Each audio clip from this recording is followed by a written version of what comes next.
Olá, tudo bem? Eu sou o Janser. Se você não me conhece, seja bem-vindo ao canal da Ideia ao App. Este é o meu canal, é o canal onde eu ensino as pessoas a transformarem suas ideias em aplicativos, tá?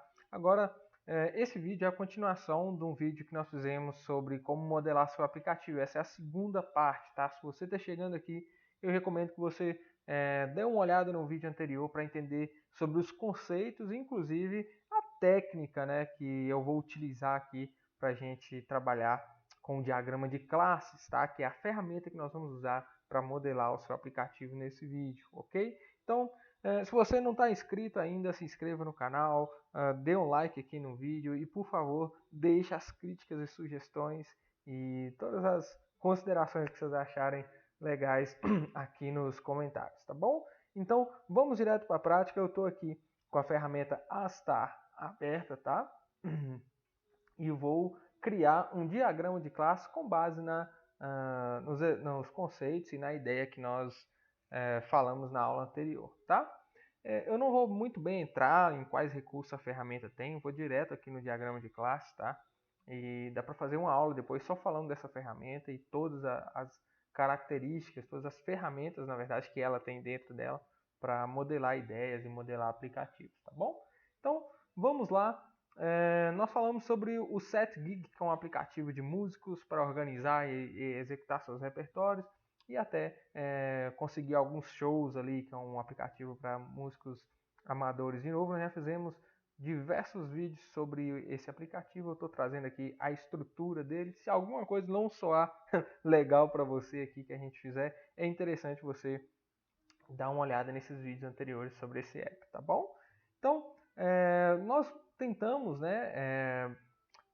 Tentamos não, nós fizemos uma espécie de técnica, nós estabelecemos três perspectivas, seria esse o conceito mais adequado, para identificar as nossas classes. E esse é justamente o meu primeiro objetivo nesse vídeo, tá?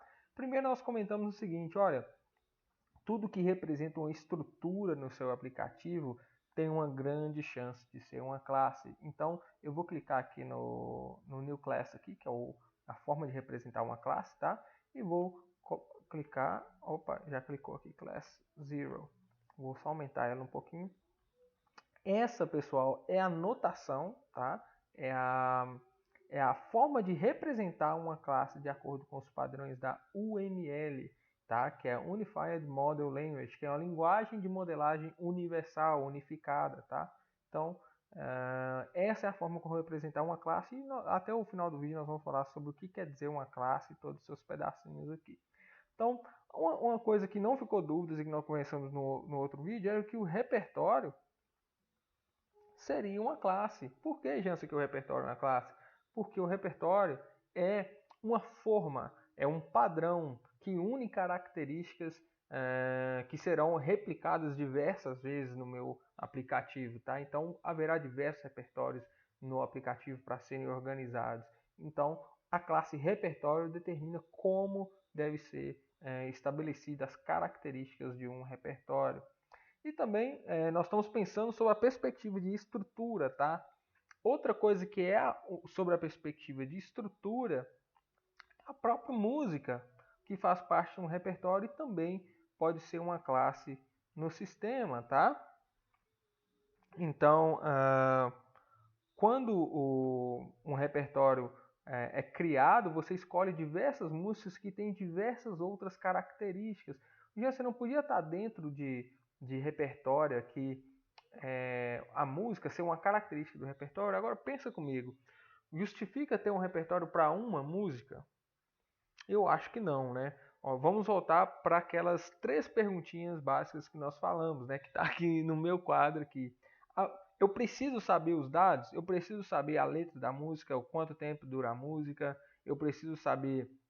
Lógico que precisa, a música é muito importante pro meu aplicativo de uma maneira geral, tá? Segunda perguntinha, haverá mais de uma música? Sim, haverá diversas, milhões, milhares de músicas no meu aplicativo. Terceira, existem características e ações para uma música no aplicativo? Sim, as características que nós acabamos de falar, né? É o tempo de duração, é o artista que compôs, é a letra, quais são as ações, é tocar essa música, editar essa música, alterar a letra, mudar a estrutura, vocês entenderam? Então, do ponto de vista da estrutura, que é a primeira perspectiva, nós temos essas duas classes por enquanto, tá? Uma ferramenta é muito bom para modelar, porque você vai ver que você vai identificar classes e depois vira uma bagunça se você fizer no papel. Então, na ferramenta é muito bom que você pode ir se organizando. Vamos agora para a segunda perspectiva, foi a perspectiva de atores. Então, um ator são aqueles que vão interagir com o seu aplicativo. Como você prevê que haverá vários, né, que eles têm características, que eles executam ações, que haverá que há a necessidade de você guardar os dados dele, lembra das 3 perguntinhas? Um dos principais atores é o músico, então haverá a classe. Opa, ele não deixa você criar 2 classes com o mesmo nome, tá? Nem na programação isso é possível dentro de um mesmo escopo, tá? Então, criei a classe músico, tá aqui a classe músico, tá? Elas não estão bonitinhas, mas elas vão ficar. Tudo bem? Então, nós estamos agora na segunda perspectiva, que é dos atores. Os músicos também são os atores muito importantes e estão dentro das nossas perguntinhas, tá? Outro cara muito importante é o contratante desse músico. Como assim contratante, Jansen? Tem algumas funcionalidades que vão permitir que o contratante escolha um repertório que ele quer tocar no estabelecimento dele e os músicos que executam aquele repertório sejam notificados. Então, poderá dar um match aí de serviço entre o músico e o contratante, tá? Então, nós temos aqui o contratante do 7GB, tá? Qual perspectiva nós estamos? Dos atores, tudo bem? E agora eu vou partir para a terceira perspectiva, que são a perspectiva dos eventos, tá? Como que seria isso, Jansen? Mais uma vez, é quando duas classes se relacionam e esse relacionamento gera um evento que não é algo físico, né? Um repertório é algo físico, né? A música, apesar de não ser tácita, você não pega ela, mas do ponto de vista de dados, ela é uma coisa física também, né? Como, por exemplo, o MP3 e tudo mais, né? Então, não entra o caso agora. A questão é, quando o músico se relaciona com o repertório, o que que acontece? O que que acontece? O que que acontece? Quem acerta essa? Surge uma nova classe, que é uma classe do evento de execução do repertório. Eu vou chamar ela de show. Por que, Jansen? É igual o exemplo da carona, tá? Você não pega, você não vê uma carona, não é algo físico, mas a carona, quando o camarada chama um carro no aplicativo de carona, o que acontece? Existem características da carona que são de muito bom tom, que você cria uma classe para guardar aquelas características, para definir aquele padrão. Por exemplo, a hora que a carona começa, o trajeto, a avaliação. E por incrível que pareça, é muito parecido com o conceito do show. Que o show é o seguinte, olha, o show tem uma data de início, tem um horário que ele começou, tem um horário que ele terminou, tem quais músicas foram executadas, tem quem contratou, tem qual repertório foi executado, qual música, vocês entenderam? Então tem uma série de características e de ações, está dentro de todas as nossas perguntinhas, haverá mais de um show, você precisará dos dados desse show para depois fazer um BI aí, entendeu? Então, se você está perdido nesse ponto do vídeo, mais uma vez, retorne para o vídeo anterior sobre esse tema, onde eu explico todos esses conceitos e falo dessas perguntinhas, tá bom? E talvez seja necessário até a gente fazer um outro vídeo sobre esse assunto, mas eu acho que aqui você já vai conseguir ter uma ideia de como definir as classes da sua ideia de aplicativo ou de que você estiver trabalhando. Então falamos da perspectiva de atores, falamos da perspectiva de estruturas e agora vamos falar sobre a perspectiva de eventos. Estamos falando, né? Falamos do show. Tem mais uma que é muito importante, que é o seguinte: a perspectiva de quando o músico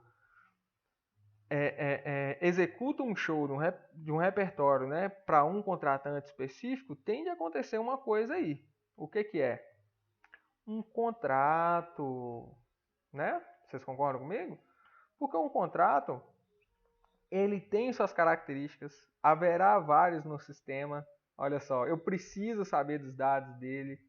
E entendeu? Então assim, o contrato é outra coisa muito importante, porque ele tem uma data de acontecer. Você pode pensar que é um show, mas, por exemplo, o contrato pode ser que não esteja necessariamente na música, e sim a música não esteja no contrato, o repertório esteja no contrato, o show esteja no contrato, mas aqui estejam as condições de pagamento, estejam coisas que não são relacionadas ao próprio show, tá? Se isso lhe parece um pouco duvidoso para você, tá? O nosso objetivo com o canal é trazer boas práticas, é trazer padrões, é trazer técnicas para fazer isso. Eu ainda vou falar mais de padrões de projeto para você entender, por exemplo, do conceito de responsabilidade, tá? Que é um padrão de projeto. Ele fala o seguinte, olha, quem entende de valores é um contrato, não necessariamente um show. Né? Um show ele está mais ligado à área artística do que à área de valor. Então eu poderia colocar o valor desse show no contrato do show, que tem outra viés, outra característica, tá, do que o show. Estaria errado, Jean, se eu pôr o valor no show? Não. Não é que está errado, está inadequado, tá? E o mais adequado é que você distribua as responsabilidades das informações dentro das classes. Por que você sabe disso, Jansen? Mais uma vez, existem padrões de projetos, tá? Que nos definem, que trazem essas técnicas, tá? Que eu estou trazendo para vocês identificarem as classes. Então, eu não vou continuar identificando classes, senão o vídeo vai ficar muito longo, mas tem muitas outras classes.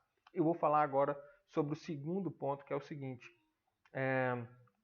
Como que eu coloco as características dessas classes, né, que é o ponto primordial para a gente definir classes, e como que eu coloco os relacionamentos entre elas, que eu falei que é a coisa mais importante do diagrama de classe. Não faz sentido você ter um diagrama de classe sem relacionamento. Aliás, não faz nem sentido ter uma classe que não se relaciona com as outras. Se ela ficar separadona, você não está pegando o raciocínio, você está fazendo uma classe fora do propósito do diagrama de classes, tá? Eu acredito que esse vídeo já esteja um pouquinho comprido, então no próximo vídeo eu vou te mostrar as características e os relacionamentos, tá? Se você gostou, se você pegou algumas sacadas bacanas aqui, dê o like, se inscreva e deixe aí para mim as suas considerações nos comentários, tá bom? Até a próxima!